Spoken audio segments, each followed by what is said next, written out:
நம்ம கோகு தான் infinity super சையன்.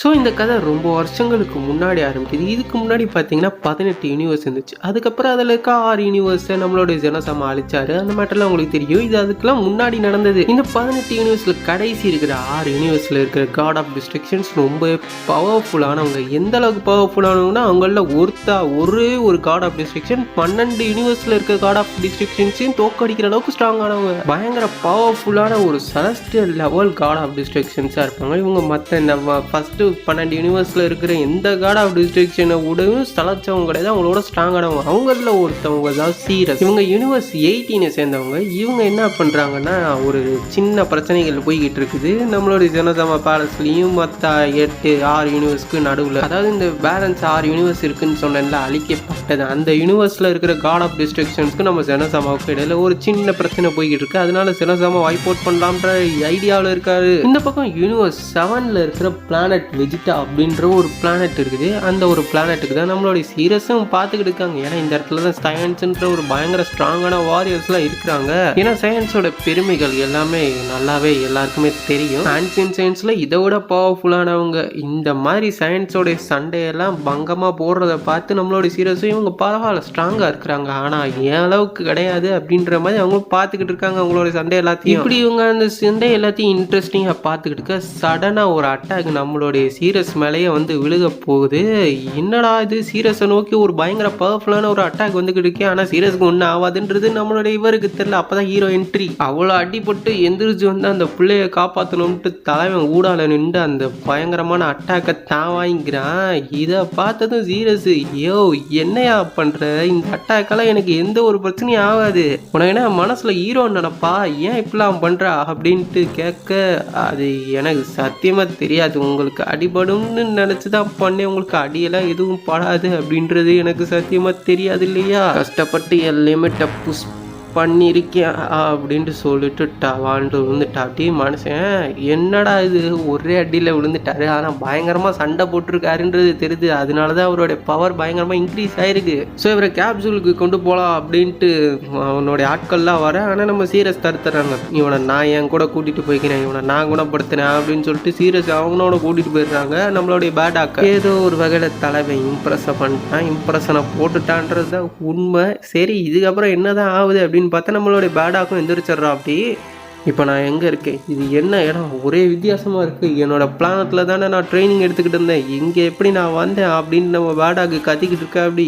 எப்பா நிறுத்துப்பான்ட்டு ஒரு சவுண்டு. யாரான்னு பார்த்தா நம்ம சீரியஸ். இது என்னோட இடம் தான், இந்த இடத்துல இருந்து நான் தான் அவனைய கூட்டிகிட்டு வந்தேன், அதனால நீ இங்கே தான் இருக்க போகிற, கொஞ்ச நாளைக்கு இங்கே இரு, அதுக்கப்புறம் நீ உன் பிளானட்டுக்கு போகிறத பற்றி யோசிக்கலாம் அப்படின்ட்டு நம்மளுடைய சீரியஸும் சொல்கிறாங்க. என்னடா இது திடீர்னு இப்படிலாம் ஒரு ட்விஸ்ட் ஆகுது. அப்போ எனக்கு ஒரு ட்ரைனிங் ரூம் வேணும், என்னோட பவர் லெவலை இன்க்ரீஸ் பண்ணுறது க்காகவே எனக்கு ஒரு ட்ரைனிங் வேணும் அப்படின்ட்டு சொல்ல, சரி உனக்காக நான் பண்ணித்தரேன் அப்படின்ட்டு அவங்களும் சொல்கிறாங்க. ஏன் இதெல்லாம் பண்ணுறாங்கன்றது தெரில சீரியஸ். ஸோ சீரியஸும் நம்மளுடைய பேடாக்காக ஒரு பெரிய பேட்டில் இதெல்லாம் உருவாக்கி கிட்டத்தட்ட ரொம்ப நாளாக நம்மளுடைய சீரியஸும் பேடாக்கும் ஒன்றா தான் இருக்கிறாங்க. பேடாக்கு சீரியஸ் கூட இருக்கிறது பிடிச்சி போயிருக்குன்றதுல எந்த ஒரு சந்தேகமும் இல்லை. ஆனால் இப்படியே நாட்கள் கடக்குதுல, ஒரு நாள் என்ன ஆகி போகுது, சீரியஸ் பயங்கரமான ஒரு சோகத்துக்கு ஆள்றாங்க. என்ன ஆச்சு அப்படின்ட்டு நம்மளால வந்து கேட்க, நான் பிரெக்னன்ட் ஆயிருக்கேன் அப்படின்னு ஒரு குண்டை தூக்கி போடுறாங்க. என்ன சொல்ற, அதனால என்ன இப்போ பிரெக்னன்ட் தானே இருக்க, வேற எதுவும் இல்லைல்ல அப்படின்னு கேட்க, டே முட்டா அப்பையிலே நான் ஒரு காட் ஆஃப் டிஸ்ட்ரக்ஷன்ரா அப்படின்ட்டு சொல்றாங்க. அப்பதான் காட் ஆஃப் டிஸ்ட்ரக்ஷன்லாம் குழந்தையெல்லாம் பெற்றுக்க கூடாது, இந்த அறிவு கூட உனக்கு கிடையாதா அப்படின்ற மாதிரி அவங்க சொல்ல, இதுக்கப்புறம் என்ன பண்ணுறது, இவர் ஜனோசாமாவுக்கு மட்டும் இது தெரிஞ்சிச்சுன்னா அவ்வளோதான், மொத்தமான என்னோட யூனிவர்ஸே வைப் அவுட் பண்ணிடுவார் என்னோட சேர்த்து அப்படின்ட்டு சொல்லிக்கிட்டு இருக்க, இங்கிட்டு நம்ம ஜனோசாமா ஒரு முடிவுக்கு வந்துட்டாரு. மீதி இருக்கிற அந்த ஆறு யூனிவர்ஸ் இருக்குல்ல, அந்த 6 யூனிவர்ஸையும் வைப் அவுட் பண்ணிட வேண்டியதான், வேறு வழியே இல்லை அப்படின்ட்டு நம்ம ஆள் முடிவே பண்ணிட்டாரு. ஸோ அந்த காட் ஆஃப் டிஸ்ட்ரக்ஷன்ஸ்லாம் ரொம்ப குடைச்சல் கொடுக்குறாங்கன்றதுனால அந்த காட் ஆஃப் டிஸ்ட்ரக்ஷன்ஸை மொத்தமாக முடிச்சு விட்டுற வேண்டியதான் சோழியா அப்படின்ட்டு நம்ம ஜனோசாமா முடிவு எடுத்தது கேட்டது நமக்கே ஷாக் ஆகுது. எல்லா காட் ஆஃப் டிஸ்ட்ரக்ஷனையும் கூப்பிடுங்க, யூனிவர்ஸ் 12 வரைக்கும் இருக்கிற எல்லா காட் ஆஃப் டிஸ்ட்ரக்ஷன் கூப்பிடும், மீதி இருக்கிற யூனிவர்ஸ் நம்ம வைப் அவுட் பண்ண போகிறோம், அது என்டர்டைன்மெண்ட்டா அப்படின்ட்டு இந்த பக்கம் இவங்க பேசிக்கிட்டு இருக்கு. காட் ஆஃப் டிஸ்ட்ரக்ஷன்ஸ்க்கு ஜெனோசாமாவுக்கு இடையில ஒரு பெரிய பிரச்சனையே போயிட்டு இருக்கு. இதனால எப்போ வேணாலும் ஜெனோசாமா நம்மளை அழிக்கலாம், அதுக்குள்ளே இதை நம்ம முடிச்சாகணும். கவலைப்படாத சீரியஸ், உன் கூட நான் இருப்பேன், நான் கடைசி வரைக்கும் இருப்பேன், அதனால நீ எதுக்கும் கவலைப்படாத அப்படின்னு பேடாக்கு ஒரு பக்கம் சொல்கிறா. அப்படி ஏன்னா அவர் பயங்கரமாக பவர்ஃபுல்லாக இருக்காரு. ஒரு வழியாக நம்ம கோகுவும் பறந்துட்டான். ஏன்னா இவங்க டைம் ரூமை யூஸ் பண்ணி டயத்தை ரொம்ப ஃபாஸ்ட் ஆக்கி ப்ரெக்னன்சிலேருந்து டெலிவரியும் ஃபாஸ்ட் ஆக்கியிருக்காங்க. ஸோ கோகு ஒரு வழியாக பறந்துட்டானா, கோகு பிறந்த உடனே இந்த மொத்த மல்டிவர்ஸுமே ஷேக் ஆகுது. ஏன்னா அந்த அளவுக்கு பயங்கரமான ஒரு பவர் லெவலில் நம்ம கோகு வச்சிருக்கான்றது தெரியுது. கோகுவோடைய அந்த ப்ரெஷரை இருக்கிற எல்லா காட் ஆஃப் டிஸ்ட்ரக்ஷன்ஸ்,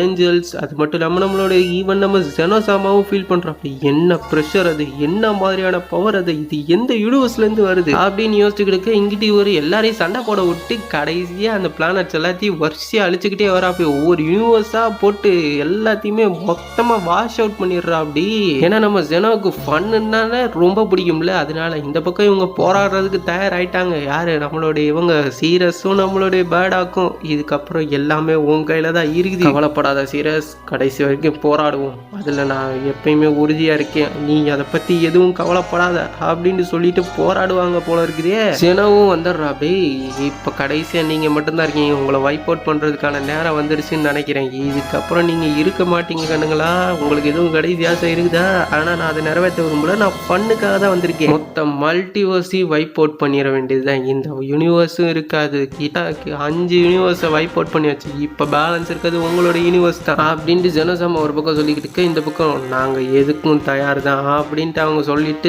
தயாராகிறாங்க சண்டைக்கு. அதாவது 2 பேரும் சண்டை போட போகிறாங்க, நம்மளுடைய சீரியஸ் அண்ட் பேடாக 2 பேருமே பங்கமான ஒரு சண்டைக்கு போக போகிறாங்க. இப்படி இவங்க சண்டைக்கு போகையில தான் ஒரு ஃப்ளாஷ்பேக் லைட்டாக ஃப்ளாஷ் ஆகுது. என்னடா அப்படின்னு கேட்டிங்கன்னா, நம்மளுடைய சீரியஸ் இருக்காங்களே, நம்மளுடைய சீரியஸு அவங்களுடைய ஏஞ்சல்னு ஒருத்தவர் இருப்பா, அப்படி அவருடைய பேர் மீரஸு. ஸோ அவராண்ட அவருடைய பிள்ளையை கொடுத்துட்ருக்காங்க, கேகராட்டுன்றவனை கொடுத்துட்டு, நீ இவனை பார்த்துக்கப்பா, இவன் இனிமேல் நீ தான் பார்த்துக்கணும், உன்னோடைய பொறுப்பில் விட்டுட்டு போகிறேன், இவனை நீ எக்காரணத்துக்கு கொண்டு டைசிங்கன் ஜெனோசாமான் யாரு கண்ணிலையும் பட விட்டுறாத அப்படின்னு சொல்லி ஒரு பேரியரே ஒன்று போட்டு இவனுடைய பவர் வெளியே தெரியாத அளவுக்கு எல்லா செட்டப்பையும் பண்ணியிருக்காங்க. நம்மளுடைய மீரஸும் கவலைப்படாதீங்க மைலேடி, நான் பார்த்துக்கிறேன், இவனை நான் பத்திரமா பார்த்துக்கிறேன் அப்படின்ட்டு சொல்லி வாக்கு கொடுத்துருக்கா. அப்படி மீரஸ், உன்னுடைய உதவிக்கு ரொம்ப நன்றி, இதுக்கு நான் எப்படி கடமைப்பட்டிருக்கேன், இருந்தாலும் என்ன சொல்றதுன்னு எனக்கு தெரியல, ரொம்ப நன்றி அப்படின்ட்டு சொல்ல, இந்த காட்ஸுமே கண்டுபிடிக்காத மாதிரியான ஒரு இடத்துக்கு போய் அந்த இடத்துல தன்னுடைய பவர்ஸ் எல்லாத்தையும் வச்சு ஒரு ஷீல்டை உருவாக்கி இவனுடைய பவர் வெளியே ஆகாத அளவுக்கு மீரஸ் எல்லா செட்டப்பையும் பண்ணி வச்சிடறா. அப்படி மைலேடி, நீங்கள் எதுக்கும் கவலைப்படாதீங்க, உங்கள் பையனை பற்றி நீங்கள் எதுவும் கவலைப்பட தேவையில்ல, அவனை நான் பத்திரமா பார்த்துக்கிறேன் அப்படின்ட்டு சொல்லி வாக்கு கொடுக்க, உன்னை நம்பி தான் நானும் இருக்கேன் மீரஸ், ரொம்ப தேங்க்ஸ், உன்னோட எல்லா உதவிக்கும் நன்றி அப்படின்ட்டு சொல்ல, செம்ம, இதுக்கப்புறம் தான் சண்டையை ஆரம்பிக்க போகுது அப்படின்ட்டு சொல்ல, நம்மளோட டைசிங் கன்லேருந்து எல்லாருமே சண்டைக்கு தயாராகிறாங்க. ஏன் இப்படி சண்டை போட்டு பண்ணுறாங்க அப்படின்னு கேட்டிங்கன்னா, நம்ம ஜெனோசாமாவுக்கு ஒரு என்டர்டைன்மெண்ட் தேவைப்படும், அந்த என்டர்டைன்மெண்ட் வேணும்னா சண்டை போடுறது பார்க்குறது தானே என்டர்டைன்மெண்ட்டாக இருக்கும். மீதி இருக்கிற 12 காட் ஆஃப் டிஸ்ட்ரக்ஷன்ஸ் இருக்காங்களா, அவங்க எல்லாரும் வந்துடுறாங்க, இவங்களோட சேர்த்து ஏஞ்சல்ஸும் இருக்காங்க, அதோட சேர்த்து டைசிங்கனும் இருக்காரு, அவங்களோட யார் இருக்கா, அவங்களுக்கு பின்னாடி நம்மளுடைய ஜெனோசாமா இருக்கா. அப்படி இப்படி எல்லாரும் இருக்கிறாங்களா, இவங்க எல்லாருக்கும் எதிர்த்து 2 பேர் தான், எல்லாரும் காட்ல பீயிங்ஸு, இம்மோர்டல்ஸு, யாரையும் அழிக்கவும் முடியாது, ஆனால் இவங்க எல்லாரையும் அழிக்கிற சக்தி ஒரே ஒருத்தவர்கிட்ட தான் இருக்குது, அது நம்ம ஜெனோசாமா. ஸோ இப்படி நம்ம பேசிக்கிட்டு இருக்க கேப்பில் சண்டை ஆரம்பிச்சு, சண்டையில் பங்கமாக நம்மளுடைய பேடாக்லாம் போட்டு போலான்னு பொழந்துக்கிட்டு இருக்கா. அப்படி அதுவும் யாரை காட் ஆஃப் டிஸ்ட்ரக்ஷன்ஸை போட்டு பொழந்துக்கிட்டு இருக்கா. அப்படி ஏஞ்சல்ஸ் இந்த பக்கம் சீரியஸ் ஒரு பக்கம் பொழந்துக்கிட்டு இருக்காங்க. இதோட நிற்கிற நம்மளோட இவர் இருக்கா அப்படின்னா டைசிங்கராலே சமாளிக்க முடியாத அளவுக்கு பயங்கரமாக இவங்க போட்டு போகிறாங்க. இவங்களோட ஸ்பீடு வேற லெவலில், இவங்களோட ஸ்டாமினா அதுக்கும் மேலே எல்லாமே வேற லெவலில் பயங்கர பங்கமாக போயிருந்துச்சு. என்னடா நடக்குது, அடிக்கலான்னு பார்த்தா அடி வாங்கிட்டு இருக்காங்க அப்படின்ட்டு பார்த்து நம்மளுடைய இவர் என்னென்னமோ ட்ரை பண்ணுறா. அப்படி ஆனால் ஒன்றுமே ஒர்க் அவுட் ஆகலை. என்ன இவங்க எப்படி இவ்வளோ பவர்ஃபுல்லானாங்க, என்னால் இதை நம்பவே முடியல, இந்த அளவுக்கு பவர்ஃபுல்லாக சீரியஸ்க்கு இவ்வளோ பவர்ஃபுல்லாக எப்படி இந்த சீரியஸ்க்கு இவ்வளோ பவர் கிடச்சிச்சு, யார் இந்த மோட்டல் எப்படி இந்த அளவுக்கு ஸ்ட்ராங்காக இருக்கிறாங்க, என்னால் எதையுமே நம்ப முடியல, என்ன நடக்குது இந்த உலகத்தில் அப்படின்ட்டு புரியாமல் முடிச்சுட்டு இருக்க, எல்லாரும் நீங்கள் என்னை ரொம்ப காண்டெடுத்துட்டீங்களா அப்படின்ட்டு நம்ம ஜனசமா அப்போதான் தலைவன் எந்திரிக்கிறா. அப்படி ஃபுல் பவரில் எந்திரிக்கிறான்னு தன்னோட 2 சோல்ஜர்ஸ்க்கு அப்படியே ஒன்று சேர்த்து பயங்கர பங்கமான ஒரு டிரான்ஸ்ஃபர்மேஷனை கொடுக்குறா. அப்படி மனுஷன் இந்த வீடியோவை எடிட் பண்ணவங்களுக்கு என்னோட ஹேட்ஸ் ஆஃப் தான், ஏன்னா இந்த அளவுக்கு பயங்கரமான ஒரு அனிமேஷனை கொடுத்துருக்காங்கன்னா வேற லெவலில் பண்ணியிருக்காங்கன்னு தான் சொல்லுவேன் நான். கமிங் டு த பாயிண்ட் என்னன்னா நம்மளுடைய டைஜிங்கன் ஜனசமா எல்லாருமே சேர்ந்து அடிக்கலான்னு முடிவு பண்ணிட்டாங்க. அதுவும் நம்ம ஜனசமா ஃபைட்ல இறங்குனதுமே சும்மா 2 பேரும் பயங்கரமா அடி ஆக ஆரம்பிச்சிடுறாங்க. ஜனசமாவுல இப்படி ஒரு பவரா அப்படின்ட்டு பார்க்குற அளவுக்கு ஒரு ஆட்சியிலே மூட்டும் ஒரு பவர் காமிச்சுன்னா நம்ம எல்லாரையுமே பங்க பண்ணிக்கிட்டு அப்படி ஜனசமாவா இது அப்படின்ற மாதிரி இருக்கும். ஜனசமா ஃபைட்ல பயங்கரமான ஒரு மெயினான காரணமே அந்த ஜெனோகாட்ஸ் தான். ஒரு வழியா 2 பேரையும் ஒத்தால நின்று டிஃபீட் பண்ணிட்டா. அப்படி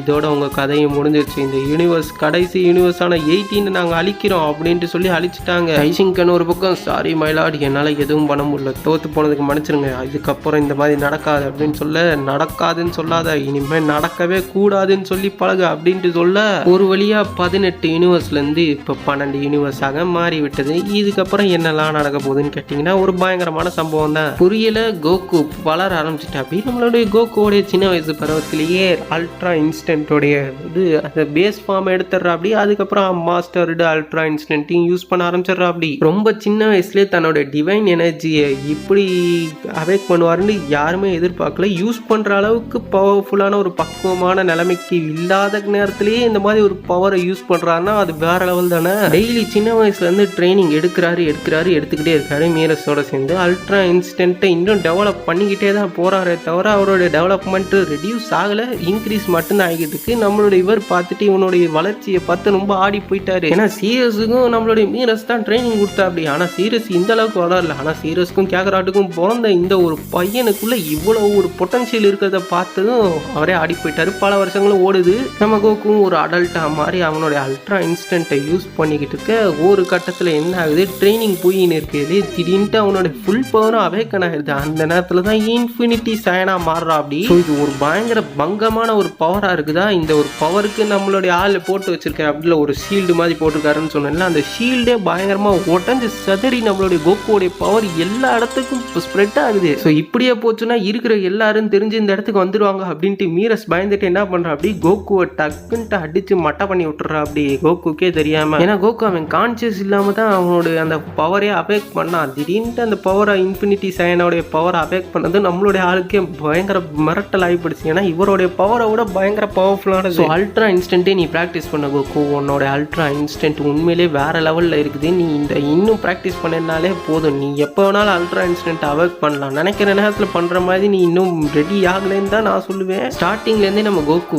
ப்ராக்டிஸ் பண்ணது ஃபுல்லாமே அல்ட்ரா இன்ஸ்டன்ட் தான். ஒரு ஏஞ்சல் லெவலுக்கு தான் பண்ணிக்கிட்டு இருக்கா. அப்படியே சூப்பர் சைன் இது எதையுமே இன்னும் அவேக் பண்ணல தலைவன், அதுதான் உண்மை. ஏன்னா ஒரு டிவைன் எனர்ஜியவே கோகு இப்போ அப்டைன் பண்ணி வச்சிருக்கான்ற ஒரு விஷயம் நம்ம மீரஸ்க்கு மட்டும்தான் தெரியும். இதுக்கப்புறம் நம்ம கோகு என்ன மாதிரி ட்ரெயின் பண்ணலாம்னு யோசிச்சுக்கிட்டு இருக்க நம்மளுடைய கோகு என்ன பண்ணுறான், அவனுடைய அப்பாவுடைய ஃபேமிலியை பற்றி கேட்குறான். அதாவது பாஸ்ட்டை பற்றி கேட்குறான். அவர் எந்த கிரகத்தை சேர்ந்தவர், அவர் கூட இருக்கிறவங்களாம் யார் யாருன்னு கேட்க அவங்களே எல்லாத்தையும் சொல்லிடுறாங்க. அதாவது சயின்ஸ் எல்லாரும் அழிஞ்சு போயிட்டாங்களா, இப்போ பேலன்ஸ் இருக்கிற சயின்ஸும் ஃப்ரீஸா கீழே தான் வேலை பார்க்குறாங்க, இப்போ ஃப்ரீஸா அவங்களையும் போட்டு தள்ள போகிறான் அப்படின்ற ஒரு மேட்ரு தெரிஞ்சதும் நம்மளுடைய கோகுக்கு ஆடி போயிடுச்சு. இதோட நீங்கள் செத்தீங்கடா அப்படின்ட்டு சொல்லி எல்லாரையும் சாவடிக்கிறதுக்கு தயாராயிட்டா. இதில் நம்மளுடைய கோகுவோடைய அண்ணன் வேற இருக்கா. இதை தெரிஞ்சதும் கோகு உடனே அந்த இடத்துக்கு டெலிபோர்ட் ஆகி போனா, யாரு நீ தான் ஃப்ரீஸாவா, என்னோட கிரகத்தை அழிச்சது நீ தானா, பிளானட் வெஜிட்டாவை அழிச்சது நீ தானா, ஃப்ரீஸா பண்ணிட்ட, பெரிய தப்பு பண்ணிட்ட, இதுக்கு நீ தண்டனை அனுபவிச்சு அவனோட அப்படின்ட்டு சொல்ல, யாரா இது, இந்த குரங்கு இதுக்கு முன்னாடி நான் பார்த்ததே இல்லை, இந்த குரங்கு என் கையால் சாகணும்னு வந்திருக்கா. ஓகே, உன் ஆசையை நான் ஏன் நிறைவேற்றக்கூடாது, உன்னை நானே என் கையால் கொள்றேன் மங்கி அப்படின்ட்டு சொல்ல, இதுக்கப்புறம் தான்டா சண்டை ஆரம்பிக்குதுன்ட்டு நம்மளால் அட்டாக் பண்ண ஆரம்பிக்கிறான்.